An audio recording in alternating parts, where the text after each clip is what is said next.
Bom dia, gente. Bem-vindos a mais uma aula de história, a nossa oitava aula de história não presencial. Hoje o nosso tema vai ser o Iluminismo e a Revolução Francesa. Mas, gente, hoje vai ser só a introdução do que foi a Revolução Francesa, porque haja assunto, tá? Revolução Francesa é um conteúdo muito rico e eu espero que vocês gostem realmente e procurem é, realmente mais coisas sobre o assunto, tá? Então, primeiro a gente vai falar lá do absolutismo. Lembra que eu falei? Opa, rabinho da minha gata, gente. O absolutismo, ele foi um fenômeno político, né, que foi caracterizado pelo surgimento do Estado moderno europeu, né? E entre os séculos 16 e 18. Esse foi o absolutismo. Ele se caracterizou pela emergência e o estabelecimento dos estados modernos, né? Moderno, gente, entre os séculos 16 e 18. Além disso, o absolutismo, ele tinha o que? Uma monarquia, no caso, as monarquias, né? Eu tô falando da francesa porque nós vamos estudar a Revolução Francesa. Então, e o absolutismo francês, ele é o que melhor exemplifica esse modelo político, né? Lembra que eu falei do rei Luís XIV, aquele que era considerado o rei Sol? Então, ele personificou todas as características lá do absolutismo. Inclusive, foi a ele atribuída essa frase aqui: o Estado sou eu. Porque realmente o Estado era o rei. O rei desmandava, mandava, desmandava, é, assim como os seus representantes. Então era bem pesado, né, para as classes mais baixas. Falando em classes, eu vou dividir aqui, eu vou mandar no slide para vocês, tá? Mas é aquela famosa piramidezinha que a gente sempre estuda quando vê Revolução Francesa, né? É uma pirâmide. Como é que é uma pirâmide, gente? A base dela é a mais larga, né? Ou seja, quem que ficava na base? Os camponeses e os servos. Então, os camponeses e os servos eram aqueles que trabalhavam. No meio da pirâmide está a nobreza. A nobreza eram aqueles que guerreavam. Eram aqueles que vestiam a armadura, se bem que nessa época aqui já eram os mosqueteiros, enfim. E no topo da pirâmide estava o clero, estava a igreja, que eram os que oravam. Então, gente, somente os camponeses e os servos trabalhavam. Somente eles pagavam impostos. Dá para ver aí como o Estado foi onerando essa população, né? Dá para ver daí por que começou a ter essa efervescência já no reinado de Luís XIV, porque realmente a classe pobre era muito oprimida. A gente tinha então eles eram assim, os privilegiados, né, que eram o clero e a nobreza, e os não privilegiados, ou seja, o terceiro estado, né, que era a burguesia e o povo, que era quem mais tinha que eram os únicos que tinham que trabalhar, aliás, né? É, então, é, só para relembrar de novo o estado absolutista, eu vou ler aqui algumas coisinhas que eu coloquei, mas eu vou ler porque a gente já estudou o absolutismo na aula passada. Então, o Estado moderno, ele tem na figura do rei o seu principal representante, né? É, com esse fortalecimento dos reis, eles se apropriam do poder que o Estado lhe permite. Então, ele é um sistema político no qual se confere o poder, ou seja, dá-se,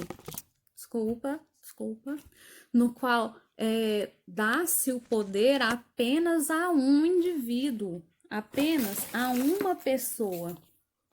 Só o rei, gente. Ou um grupo, tem a nobreza, mas no fim das contas, quem mandava mesmo era o rei, é uma pessoa só. Então, o desenvolvimento do absolutismo moderno começou lá com a criação dos estados nacionais europeus no fim do século XV. Vamos ligar aí, gente, os pontos. História é ligar pontos, tá? Então, vamos lá. A gente saiu da Idade Média, onde tinha todos os reinos medievais, lembram? Cada um ficava lá no seu castelinho e protegia a população. Esse era o esquema medieval. Do sistema medieval, a gente foi para o Estado moderno. Os estados nacionais, ou seja, onde hoje é o território, todos aqueles castelos feudais não eram mais independentes. Todos eles ficaram sobre o território do estado da França. E aí a nobreza ficou com muito poder nesse estado e como os guerreiros, mas tinham muito poder mesmo. Todos os nobres viviam muito bem em qualquer reino. Então, vamos só ligar esses pontos, porque, como eu falei, história é ligar pontos. A gente saiu da Idade Média, a gente entrou no Estado moderno. Na Idade Média, não tinha Estado moderno, não tinha Estado francês, França. Por quê? Porque tinha um monte de castelos medievais. No século XVI, já cria-se a França, ou seja, une-se todo aquele território que hoje é a França e só uma pessoa agora passa a governar aquele reino. Os nobres, eles têm posição privilegiada, mas eles não podem governar. O único que governa é o rei. Tá bom, já falei muito do Estado absolutista, né, gente? Vamos agora para o início da Revolução Francesa, porque é um assunto muito grande e eu preferi dividir assim para a gente entender melhor, tá? Então, nesse período do Estado moderno, no período do Luís XIV, do Rei Sol mesmo, a situação da França era bem crítica no plano político-econômico, tá? A França, naquela época, contava com cerca de 25 milhões de habitantes, né? E a sociedade era altamente estratificada. O que é uma sociedade estratificada? Eu sei que todos vocês sabem, mas eu vou falar. Uma sociedade altamente estratificada é aquela que não tem mobilidade social. Vocês já viram falar? Nossa, fulano era pobre, agora tá rico. Pois é, na França não tinha como acontecer isso. Era aquela piramidezinha que eu falei. Na base, os servos, no meio, os nobres e no topo, o clero. Não tinha como você subir de classe, você ficar rico, por exemplo. Não tinha. Então, vamos lá, para o topo da pirâmide, né?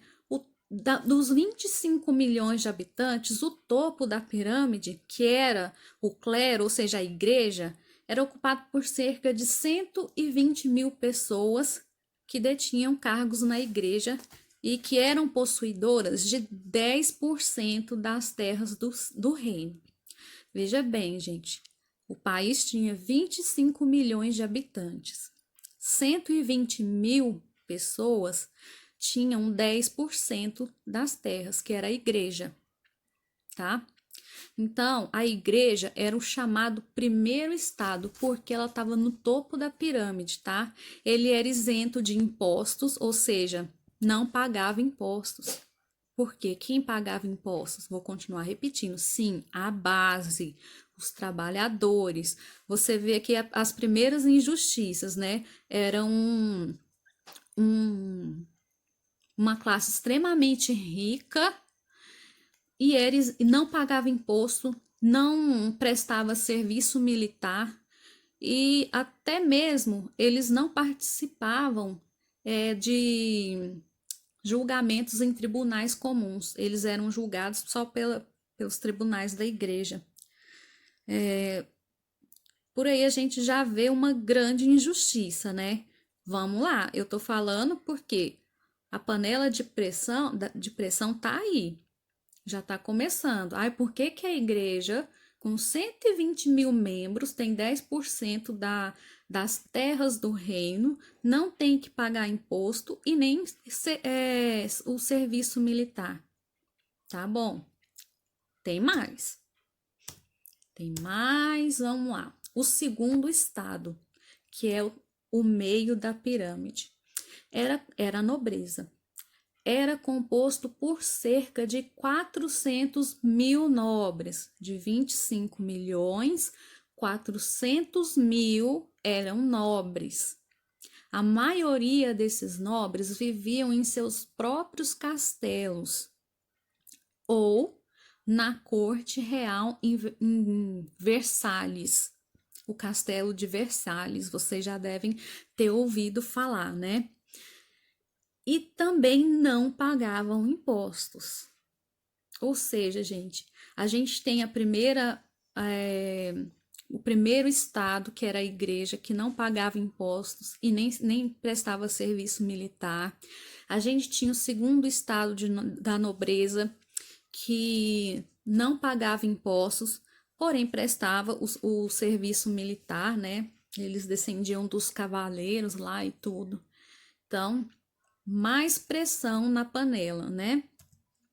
Porque, gente, se a gente for parar para pensar, não precisa nem parar para pensar, porque é muito injusto, né?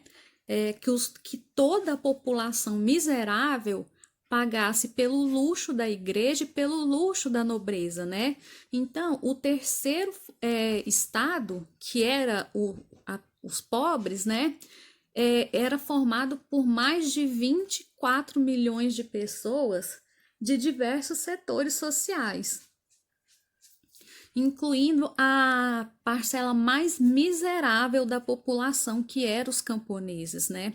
Então, o terceiro estado, que a maioria da população era miserável, miserável mesmo, arcava com todas as despesas da igreja e da nobreza, com todos, com os impostos, a comida, tudo eram eles que produziam. Então, a gente vai vendo que, né, isso já é um motivo suficiente para uma classe social se sentir revoltada. A Revolução Francesa, ela aconteceu no ano de 1789, tá? E ele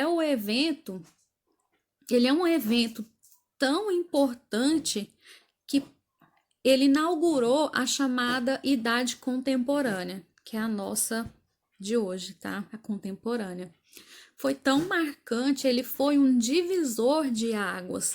Por quê? Por causa da radicalização política daquela época. Porque antes não existia essa radicalização política.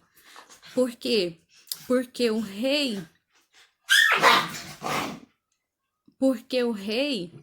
mandava em tudo, não existia política.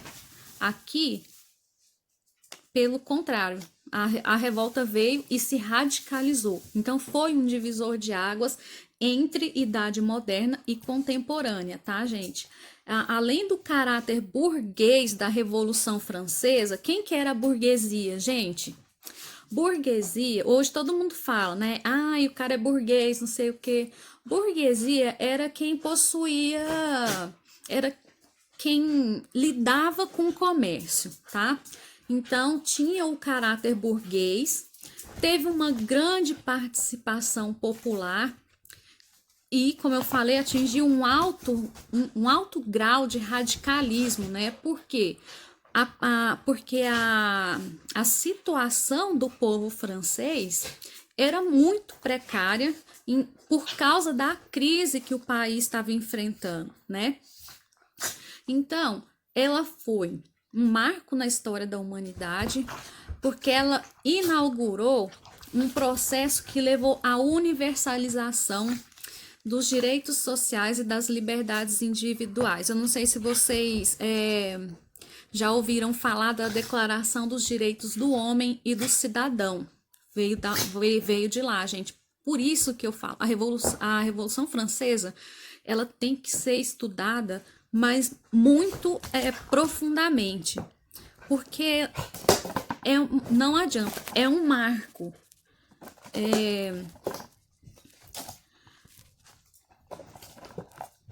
Minhas cachorras me desconcentraram, tá, gente? Mas vamos aqui, ó. Vocês já ouviram aquele princípio igualdade, liberdade e fraternidade? Pois é, igualdade para todos os homens, fraternidade, que é o amor fraterno, né? Todos irmãos, e igualdade. Nessa época também foi meio que se deu a libertação dos escravos, porque com essa declaração dos direitos do homem e do cidadão, que é liberdade, igualdade, fraternidade, né? Não cabia mais os escravos. Escravidão agora era considerado uma barbárie. Mas a gente vai ver isso mais para frente, essa questão dos escravos, porque envolve também não só essa declaração dos direitos dos homens, não envolve só a Revolução Francesa, envolve também a Revolução Industrial, porque escravo não compra, né, gente? E desenvolvendo o Estado capitalista, aí sim que a pressão para a libertação dos escravos foi muito forte. Então, ela foi tanto econômica quanto ideológica com a Revolução Francesa. Também a Revolução Francesa, né? Ele abriu o caminho para a consolidação de um sistema republicano, né? Pautado pela representatividade popular. Antes disso, gente, só Atenas teve democracia, tá? Só Atenas. Depois, só aqui na contemporaneidade, que a gente vê falar em democracia de novo. Só depois de mais de 1000 anos, né, da Idade Média, do Estado moderno, lá com o Rei Sol, com os estados absolutistas, só depois dessa revolução que foi instaurada a democracia representativa. Gente, só fazendo uma comparação, tá? A democracia representativa é quando você vota em alguém para esse alguém te representar. Ou seja, você vota no presidente, você vota nos deputados, você vota nos senadores, para eles representarem o seu estado. Para eles representarem o seu estado, seu país, né? E por isso ela é uma democracia representativa e indireta, porque você tem que votar em alguém para te representar, você não se representa, né? Mas vamos falar por que houve a Revolução Francesa. Além dos motivos que eu já falei, né? Tem mais, né? Mas ela foi resultado de uma crise política, econômica e social, tá, gente? Que a França enfrentou no final do século XVIII. Lá no século XVIII, o reino francês começou a sofrer as consequências do próprio atraso econômico em relação às mudanças que estavam acontecendo no mundo. Era muito atrasado. Por quê? Porque só uma classe social pagava impostos. Então, ele começou a sofrer por causa disso. Por quê? Por causa do avanço do capitalismo lá na Inglaterra. Por isso que eu estou falando que a Revolução Francesa e a Revolução Inglesa e a Revolução, desculpa, gente, Revolução Inglesa, e a Revolução Industrial, elas estão ligadas, tá? Então, o capitalismo, ele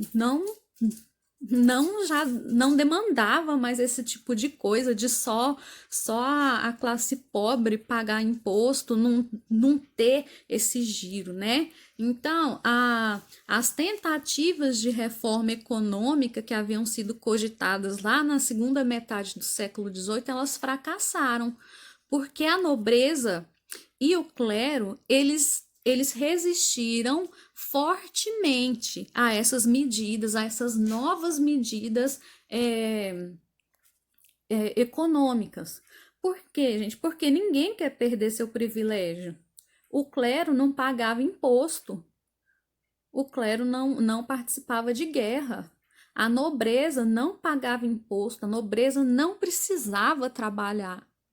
Então, eles resistiram e, e não quiseram. E assim, um Estado ele não se sustenta, né, sem a espinha dorsal dos governantes de lá, né? Começou por aí, nessa crise. Então, além do atraso em relação ao avanço do capitalismo, principalmente em comparação lá com a Inglaterra, que foi o país que iniciou, né? A gente vai estudar a Revolução Industrial também, é um tema bem legal. Havia também um gasto super elevado e desnecessário do governo francês nessa época. Esses gastos, se vocês virem o filme Maria Antonieta, vocês vão entender por quê. Porque a corte gastava muito, o clero gastava muito nos luxos à toa, futilidades assim, sabe? Então o Estado tinha esses gastos desnecessários com luxos de uma classe privilegiada, né? E além de tudo, também teve o envolvimento da França lá na Revolução Americana, que também, gente, vai estar ligada com esse conteúdo aqui da Revolução Francesa, tá? A gente vai ver a Revolução Americana. Isso causou um grande impacto na economia francesa, né? Então, gente, assim, acontecendo tudo isso, a gente vê que o Estado francês ele estava muito frágil, a estrutura dele estava muito frágil, né? Então, o reino francês ele afundou na crise, ocasionada principalmente pelos gastos com intervenções em conflitos internos e com os gastos dos luxos dos nobres, né? Além disso, em 1785, uma forte seca quase acabou com o rebanho bovino da França. E em 1788, péssimos resultados assim na safra agrícola elevaram os preços dos alimentos de tal forma que a fome se alastrou. O que fez isso? Os pedintes viraram milhares, gente. Alguns começaram a roubar castelos, roubar e destruir, muitas vezes assassinando os proprietários. Muitos culpavam a nobreza pela miséria em que o reino se encontrava. Na capital, Paris, operários e artesãos começaram a fazer greves e desempregados saqueavam lojas. Manifestações contra a política tornaram-se comuns. Enfim, muitos culpavam a nobreza pela miséria que o reino se encontrava, né? E na capital, Paris, os operários e artesãos começaram a fazer greves e os desempregados saqueavam lojas. Manifestações contra. Enfim, gente, é esse o nosso conteúdo. A gente vai continuar com Revolução Francesa. Ele é um assunto muito importante, tá? Então, ó, beijos e até mais.